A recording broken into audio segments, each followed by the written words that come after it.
Hello everyone, welcome back to my channel RS Tax Gyan Hub. This side से Rinki Singhal and today's topic internal financial control.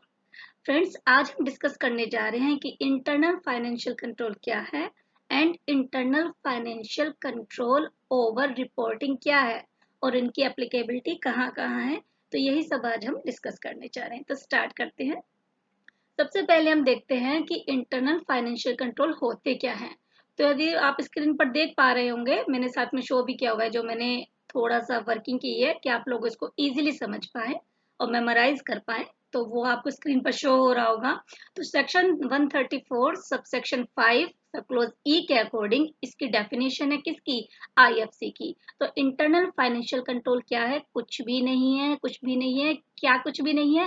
केवल आपकी policies and procedures है जो company adopt करती है। अब कंपनी इन पॉलिसी और प्रोसीजर्स को क्यों अडॉप्ट करती है? उसके कुछ पर्पस होते हैं, कुछ रीजंस होते हैं। वो क्या है कि वो देखना चाहती है कि कंपनी का जो बिजनेस है वो properly orderly and efficient conduct हो रहा है या नहीं हो रहा है। कंपनी की जो असेट्स हैं, ऑल असेट्स, वो प्रॉपर सेफ गार्ड है या नहीं है। कंपनी में कोई फ्रॉड या एरर हो रहा है तो वो टाइमली डिटेक्ट और प्रिवेंट हो रहा है या नहीं हो रहा है।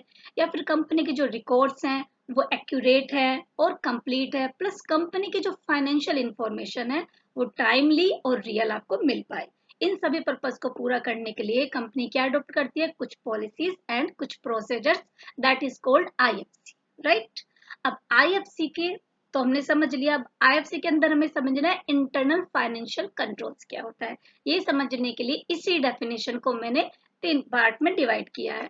तो सबसे पहले अभी जैसे मैंने आपको बताया कि यदि हम इंटरनल फाइनेंशियल कंट्रोल के लिए कंपनी जो चेक करती है कि वे इसका बिजनेस प्रॉपरली ऑर्डरली कंडक्ट हो रहा है या नहीं हो रहा है, वो प्लस उसकी फाइनेंशियल असेट्स प्रॉपर सेफगार्ड है नहीं है, ये सब क्या है? ऑपरेशनल कंट्रोल्स है, राइट। दूसरा मैंने इसमें बताया था कि कोई फ्रॉड या फिर कोई एरर है जिसको टाइमली प्रिवेंट और डिटेक्ट किया जा रहा है या नहीं किया जा रहा है, ये आपका हो गया fraud detection.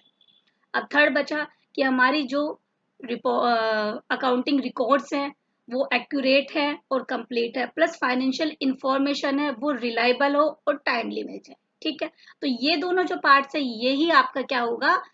Internal internal financial control over reporting. तो इसी को यदि हम डिफाइन करेंगे तो ये आपका इस पार्ट के अंदर जो आएगा। ठीक है, अब इनकी एप्लीकेबिलिटी देख लेते हैं। वो भी मैंने टैबुलर बनाई है, ये देखिए। सबसे पहले हम आईएफसी की बता रहे। तो इंटरनल फाइनेंशियल कंट्रोल किस किस पर एप्लीकेबल होगा? यदि आपकी लिस्टेड कंपनी है तो ऑडिट कमेटी पर एप्लीकेबल होगा, बोर्ड ऑफ डायरेक्टर्स पर एप्लीकेबल होगा, ऑडिटर पर एप्लीकेबल नहीं होगा। यदि अनलिस्टेड कंपनीज है तो भी ऑडिट कमेटी इसके लिए रेस्पॉन्सिबल है, board of directors and auditors पे कोई रेस्पॉन्सिबिलिटी नहीं है। यदि प्राइवेट कंपनी है तो किसी की भी कोई रेस्पॉन्सिबिलिटी नहीं है। आईएफसी की बात कर रही हूँ, ठीक है। अब हम बात करते हैं आईएफसी एफआर, ठीक है, यानी कि हम ट्रांजेक्शन से रिलेटेड और फाइनेंशियल इंफॉर्मेशन से रिलेटेड बात कर रहे हैं।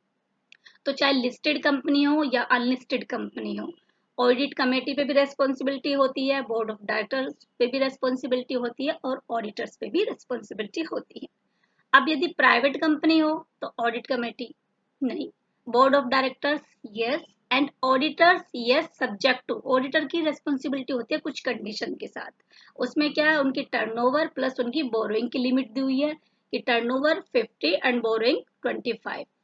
देखिए यदि 1% कंपनी है तो एग्जम्पशन है, साथ ही इन्होंने लिखा है turnover of less than 50 crore and the borrowing at any time during the financial year less than 25 crore. तो यदि ये कंडीशंस है तो प्राइवेट कंपनी में ऑडिटर की रेस्पॉन्सिबिलिटी नहीं होगी। ठीक है, अब आप आ जाते हैं। यदि आप इन्हीं को सेक्शन वाइज देखना चाहते हैं, ये तो मैंने एक टेबुलर बना दिया, सेक्शन वाइज मैंने यहाँ पर मेंशन किया है कि सेक्शन 134 के अकॉर्डिंग सभी लिस्टेड कंपनी में, ऑल लिस्टेड कंपनी में डायरेक्टर की रेस्पॉन्सिबिलिटी होती है। यहाँ पे हम आईएफसी की बात कर रहे हैं, तो उनकी क्या रेस्पॉन्सिबिलिटी होती है? ये चेक करना कि internal financial control are adequate and operating effectively, कि पर्याप्त इंटरनल फाइनेंशियल कंट्रोल है भी और इफेक्टिवली वो ऑपरेट भी हो रहे हैं, ये दोनों चीजें, राइट। ये होगी डायरेक्टर की रेस्पॉन्सिबिलिटी। अब यदि आप सेक्शन 143 देखेंगे तो वो ऑल एंटिटीज के लिए है, चाहे वो लिस्टेड हो या अनलिस्टेड हो। यहाँ पे आपकी ऑडिटर्स की बात आ गई। तो ऑडिटर अपनी रिपोर्ट में मेंशन करेगा किसके रिगार्डिंग, यहाँ पे with reference to financial statement, यानी कि ट्रांजेक्शन की बात आ रही है, यानी कि IFCFR की बात कर रहे हैं, है ना। तो उसके लिए यहाँ पे वो देखेंगे कि भाई फाइनेंशियल कंट्रोल है एंड इफेक्टिवली ऑपरेट भी हो रहे हैं। अब आप सेक्शन देखना चाहेंगे 177, इसमें ऑडिट कमेटी की बात की है। All entities having an audit committee, जितनी भी एंटिटी ऐसी हैं जिनके पास ऑडिट कमेटी है, तो वहां पे क्या ऑडिट कमेटी का रोल हो जाएगा। वो आपके ऑडिटर के ऑब्जर्वेशन को बोर्ड ऑफ डायरेक्टर के जाने से पहले भी मंगा सकते हैं देखने के लिए, ठीक है, before the submission to the board. अब हम देखते हैं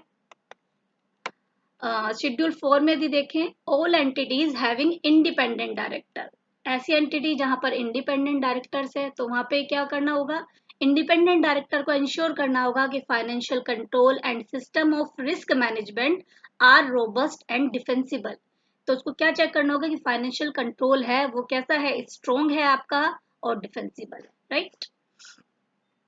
इसके बाद आप रूल 8 देखें, रूल 8 सब rule 5 of the companies account rule, all accounts rule, all entities चाहे वो लिस्टेड हो या अनलिस्टेड हो, तो बोर्ड रिपोर्ट में इसमें क्या मेंशन करना होता है, in respect of adequacy of the internal financial control with reference to the financial statement, यानी कि किसकी बात कर रहे हैं, IFCFR की बात कर रहे हैं। जहां भी आ जाए ना with reference to the financial statement, तो आप समझ जाना ये IFCFR की बात कर रहे हैं। तो मैंने बहुत ही समराइज वे में और बहुत इजी लैंग्वेज में आपकी ये वाली क्वेरी भी सोल्व कर दी है। अभी बहुत क्वेरीज अभी भी बची हैं, 4-5 अभी बची हैं, तो वन बाय वन मैं मैनेज कर रही हूँ। Sorry for the delay, but I will deliver soon. Okay. So friends, take care. Bye bye. Please like the video, share the video and subscribe the channel. Thank you. Take care.